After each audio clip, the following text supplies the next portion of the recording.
I have seen a great many people earn more money and feel less secure. On the surface, it makes no sense. Higher income should make life easier. A larger paycheck should create breathing room. A promotion should reduce stress. A bonus should feel like progress. And yet, for many people, the opposite happens. The income rises. The expectations rise faster. The lifestyle expands. The obligations harden. The pressure returns. Then one day they look around and realize something strange. They make more than they once dreamed of making, but they do not feel freer. They feel more delicate. I think that is one of the most important things to understand about money. Earning more is not the same thing as becoming safer. Becoming safer requires something else. Margin is built less by status than by restraint. The source text you gave me circles this idea repeatedly. It argues that many people struggle not because they lack intelligence, but because expectations keep spiraling upward. Lifestyle follows those expectations, and saving gets treated as an afterthought instead of a source of independence. It also makes a very important distinction between being rich and being wealthy. Rich means you can buy what you want right now, while wealthy means you have unspent savings and investments that buy independence and psychological freedom. That is a distinction worth keeping. Fei phalocite, fei turn, fei phalocite, fei turn, fei. Most people think money is about purchasing power. I think money is about bargaining power. If all of your income must be spent to maintain the life you built around your current earnings, then you may look successful, but you have not built much bargaining power. You cannot say no easily. You cannot walk away easily. You cannot survive surprises easily. You cannot take thoughtful risks because your current structure is too hungry. The machine must keep being fed. That is not freedom. That is maintenance. I have always been more interested in the part of money that creates room to say no, room to wait, room to recover, room to sleep, room to avoid panic, room to make one decision without immediately endangering. That is what savings really buy. Not only future consumption, present breathing room. The source material says this in its own plain and powerful way. Every dollar of savings is a piece of your future that you own, and every dollar of debt is a piece of your future that belongs to somebody else. That is one of the cleanest descriptions of money I know, because it takes saving out of the category of delayed pleasure and puts it into the category of present control. Fei phalocite, fei turn, fei philo, fei. This is where so many people go wrong. They believe that if they can just make more, the tension will disappear. Sometimes it does for a while. But if expectations rise with income, then the underlying fragility remains. A bigger paycheck can coexist with the same anxiety if every extra dollar is quickly absorbed by a nicer apartment, more expensive dinners, better clothes, another car, more subscriptions, more travel, and the subtle need to prove that life is now at the level where it ought to be. I do not blame people for falling into that trap.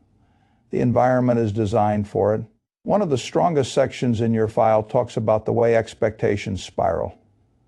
It says happiness is the gap between expectations and reality, and that many people feel they are falling behind because their image of what life should look like has quietly outrun what they can actually support. That is exactly right.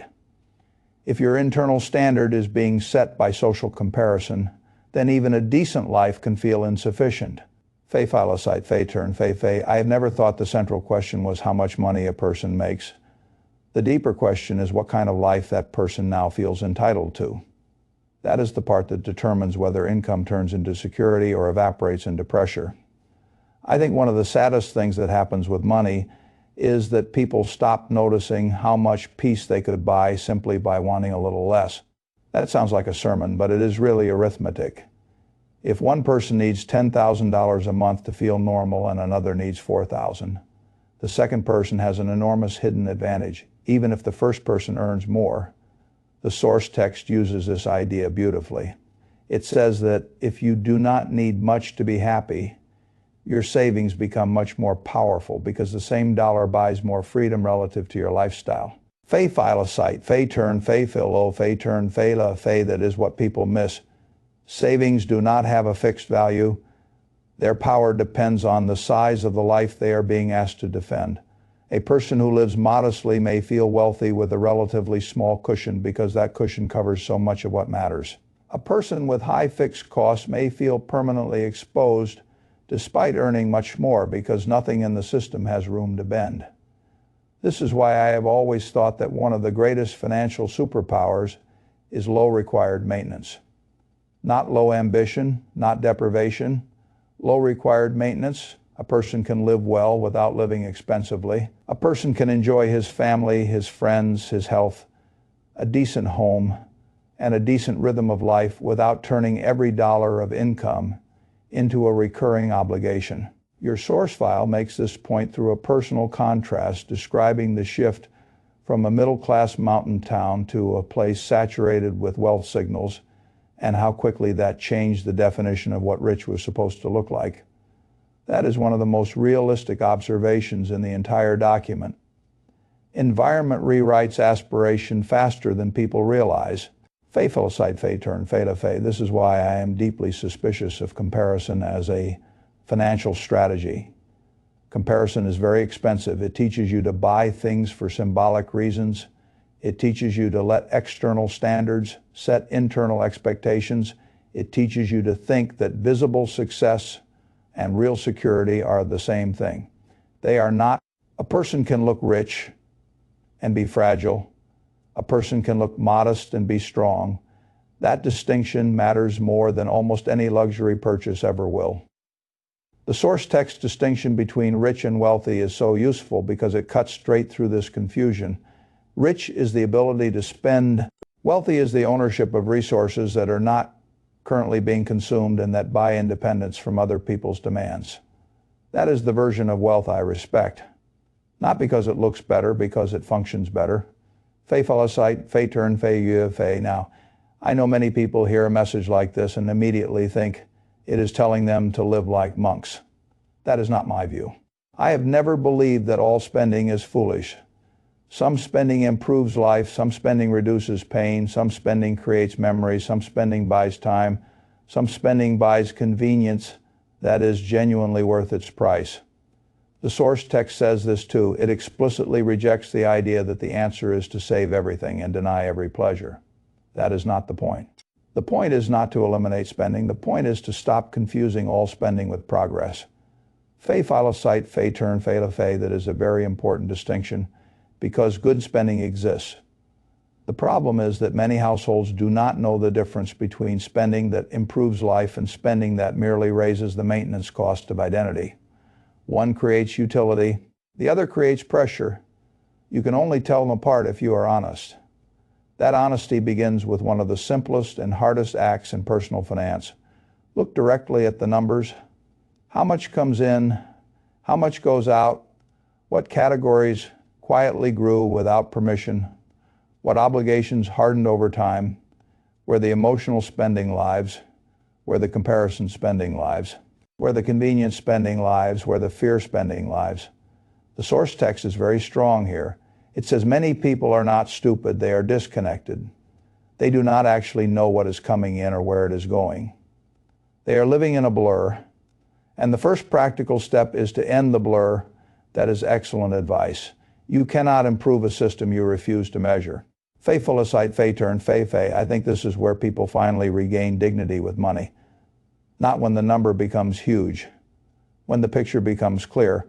Clarity is relieving because it replaces vague guilt with specific decisions. Vague guilt says, I am bad with money.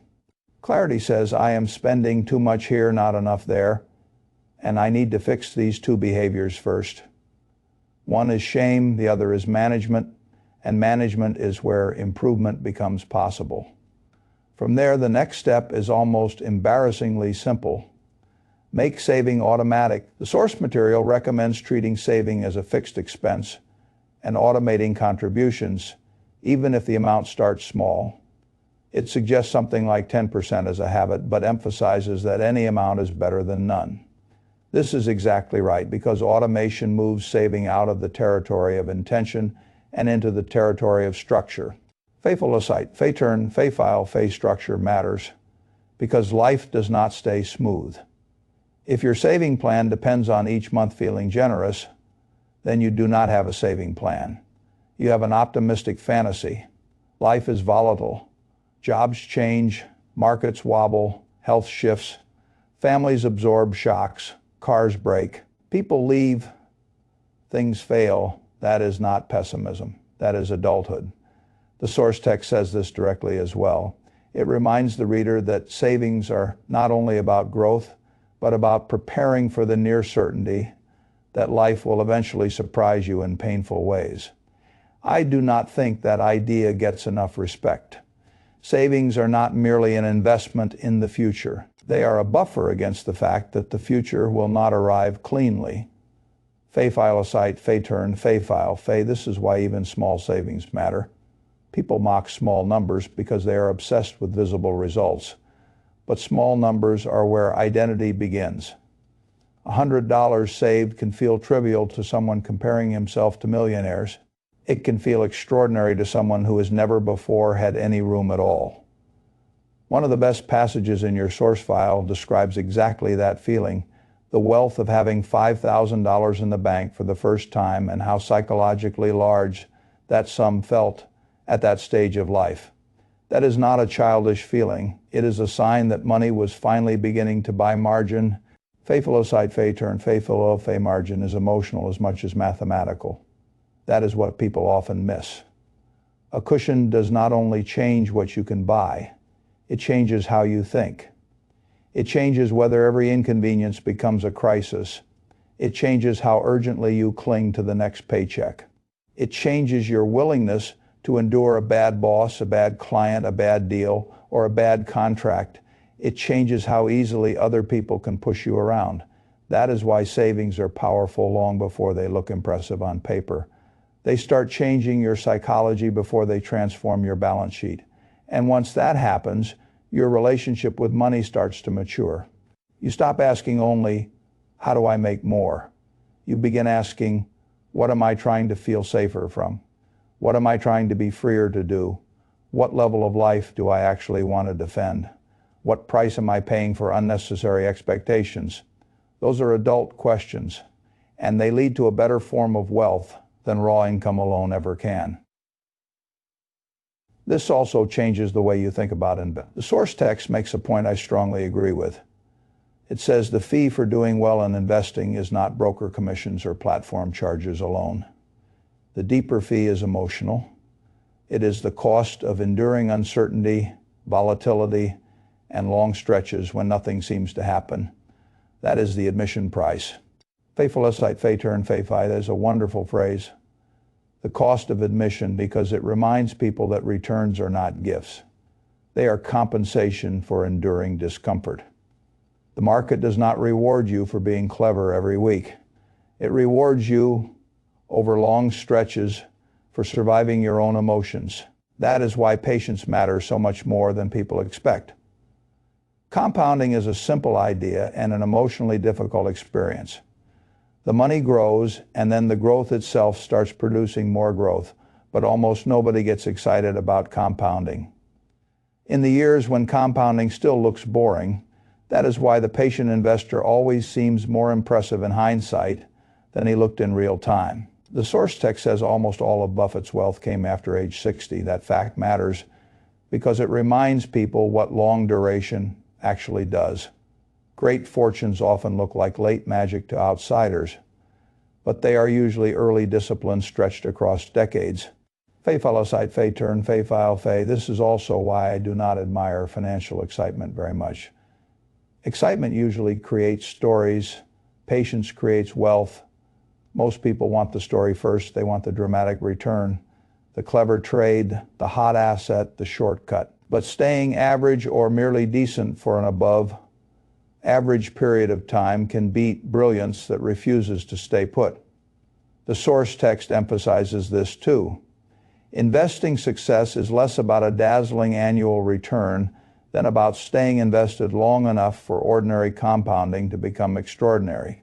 Fay file aside, fay turn, fay file, fay. I think that is one of the deepest truths in money. Another is this: not everybody should maximize the same thing. This may sound obvious, but people routinely behave as if there is one correct financial target for everybody. There is not. One person needs maximum growth, another needs maximum sleep, one needs flexibility, another needs stability. One can tolerate volatility, another cannot. One wants to retire early, another wants work they love more than leisure. One person's ideal portfolio would feel unbearable to another person. That does not mean anything is arbitrary. It means finance is personal. The source text touches this point in a healthy way. It argues that the point of money is not to maximize some abstract performance metric for bragging rights, but to build a life that feels calmer, sturdier, and more independent. I think that is exactly where most people should begin. Fay file site, fay turn, fay file fay. The real question is not what gets the highest expected return in a vacuum. The real question is what structure lets you stay in the game, because if a strategy is theoretically optimal but psychologically unbearable, then it is not optimal for the person living inside it. This is why I have always been drawn to the concept of enough. Enough is one of the most radical ideas in finance because it asks you to stop measuring success only by expansion. More salary, more house, more returns, more luxury, more proof. Enough asks a harder question: how much is required for a good life? Not a performative life, a good one. The source text makes this point explicitly. It says desiring less can improve your well-being just as surely as earning more, because contentment depends not just on resources, but on what you expect those resources to do for you. That is one of the healthiest financial ideas I know. Fay philosite, fay turn, fay file.